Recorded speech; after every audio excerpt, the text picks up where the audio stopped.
যে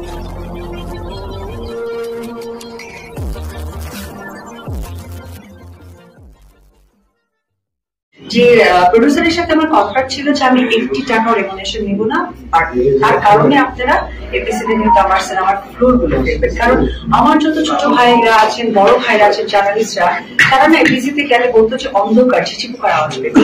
আমি চাইলাম যে তারা এপিসিতে আসবে ছিচি পোকার আওয়াজ না, আমার ফ্লোরে আসবে, চা খাবে, নিউজ করবে, হলগুলো করবে, তাদের যে একটা দলবদ্ধ ব্যাপারটা, মানে যেটা কি বলে হয় চলচ্চিত্র, আমি কিছুটা বলে বলতে পেরেছি, যেটা আমার কাছে ব্যক্তিগত বিশ্বাস বা সৌভাগ্যবতী মনে হয় যে আমি চেষ্টা করেছি, পেরেছি। এটার ফলস্বরূপ আপনারা দেখতে পারবেন 2022-এ কিছু সিনেমা হিট হয়েছে। হয়তো আমার ওই সময় সিনেমা ছিল না, তবে আমার একটা সিনেমা রেলিজ হয়েছিল শ্বশুরবাড়ি জিন্দাবাদ 2।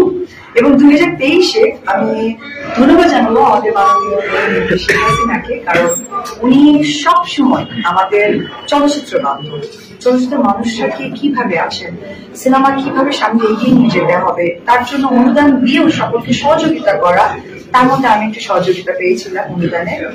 যখনই চলচ্চিত্র আবার ফিরেছে, তখন কিন্তু একটা চলচ্চিত্র লগ্নমা ব্যাপারটা চলে এসেছে, একটা সিনেমা হচ্ছে, এফটিসি একটা সুন্দর একটা সজ্জিত ব্যাপার হয়ে গেছে। এবং আমি ভুল না করলে আমার একটি সিনেমা